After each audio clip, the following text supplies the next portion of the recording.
उत्तर प्रदेश में उपचुनाव के लिए अब चुनाव प्रचार बंद हो चुके हैं। ऐसे में उत्तर प्रदेश का उपचुनाव किस करवट बैठेगा, इसका एक आकलन।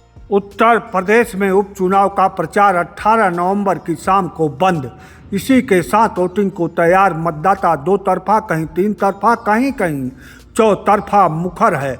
इसी मुखर मतदाता को देखकर मीडिया और विश्लेषक जीत हार का अनुमान लगाते हैं, लेकिन मतदाताओं का एक बहुत बड़ा वर्ग है जो असमंजस में अंतिम क्षण तक खामोश रहता है, और यही खामोश मतदाता ही जीत की पटकथा लिखता है।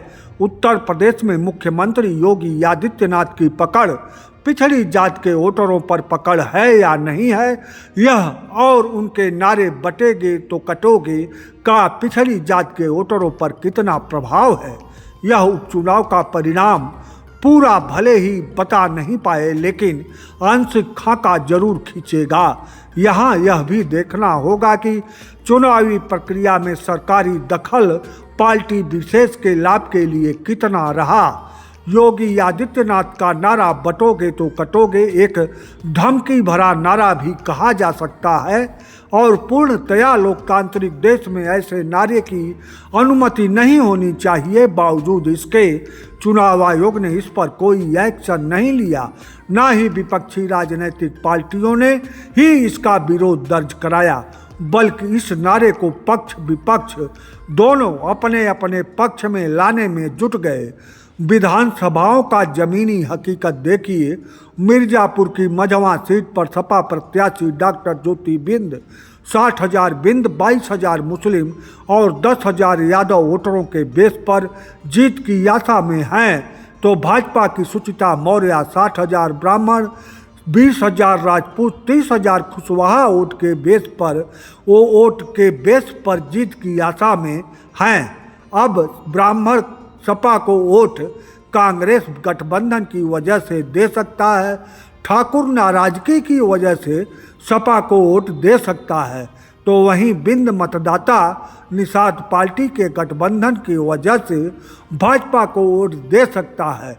अब यहीं जो टाइमलाइन पर खामोश मतदाता है, अंत में जीत की पटकथा लिखेंगे। कुंदरकी सीट पर अल्पसंख्यक मतदाता ज़्यादा हैं, तो भाजपा का प्रत्याशी यहाँ हिंदू है और जाति से राजपूत है। अब यहाँ हिंदू वोट एकजुट होंगे तो भाजपा प्रत्याशी जीतेगा। इसमें भी अल्पसंख्यक वोट का बटना जरूरी है।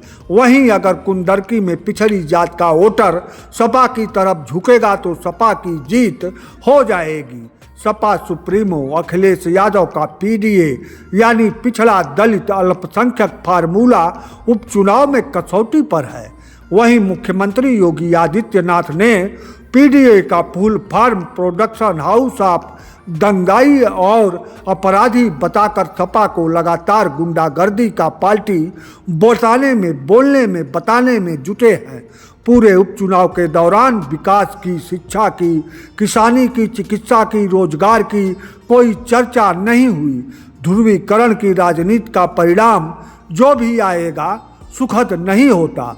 परिणाम अगर 9 की 9 सीटों पर एक तरफा आएगा, तब उत्तर प्रदेश की बदलती हवा का आभास होगा।